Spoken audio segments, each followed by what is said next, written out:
Pyramid அப்படின்னு சொன்னாலே நம்ம முதல்ல நினைவுக்கு வர்றது எகிப்து தான். ஏன்னா இந்த எகிப்துல தான் பிரம்மாண்டமான பிரமிடுகள் அமைக்கப்பட்டு இன்னைக்கு வரைக்கும் அது உலக அதிசயங்கள்ல ஒன்றா இருக்குது. இதை யுனெஸ்கோ அங்கீகரிச்சிருக்குது.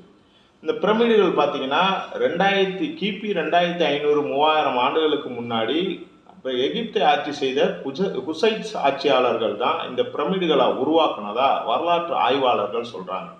இப்போ நம்ம வரலாற்றுலையும் சரி, அண்மையில் வந்த திரைப்படங்கள்லையும் பார்த்தோம்னா பிரமிடுகள் அப்படின்னால எகிப்து தான். அங்கே தான் நிறைய பிரமிடுகள் இருக்குது. அதாவது கல்லறைகள், அரசர்களோட கல்லறைகள் தான் பிரமிடுகள். ஆனால் எகிப்தை விட இன்னொரு நாட்டில் அதிக அளவுக்கு பிரமிடுகள் இருக்குது அப்படின்னு வரலாற்று ஆய்வாளர்கள் இப்போ சொல்லியிருக்காங்க. அதாவது எகிப்துக்கு பக்கத்தில் இருக்கக்கூடிய சூடான் நாட்டில் நைல் நதி கரை ஓரத்தில் கிட்டத்தட்ட 200லேருந்து 300 பிரமிடுகள், அதாவது இங்கே எகிப்தில் ஒரு 50 100 அந்த அளவுக்கு தான் பிரமிடுகள் இருக்குது. ஆனால் இங்கே பார்த்தீங்கன்னா சூடானில் நைல் நதி கரையில் 200 300 பிரமிடுகள் இருக்கிறதா வரலாற்று ஆய்வாளர்கள் இப்போ சமீபத்தில் ஒரு கணக்கை வெளியிட்டிருக்காங்க. அதாவது இந்த குசைட்ஸ் ஆட்சியாளர்கள், மன்னர்கள் இறந்துட்டாங்க, மகாராணி இறந்துட்டாங்க, இல்லை முக்கியமான நபர்கள் இறந்துட்டாங்க, அவங்கள புதைக்கிற இடத்த தான் பிரமிடுகளாக உருவாக்குனாங்க. அது இன்னைக்கு வரைக்கும் நம்ம வரலாற்றில் நிற்குது.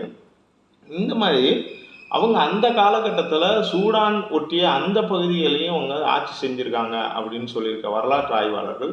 அவங்க சின்ன சின்ன நபர்களோட, முக்கியமான சிறிய நபர்களோட கல்லறைகளை இந்த நைல் நதி கரையோரத்தில் அமைச்சிருக்காங்க. அதுதான் சூடானில் அதிகமான பிரமிடுகள் இருக்கிறதுக்கு காரணம் அப்படின்னு சொல்லியிருக்காங்க.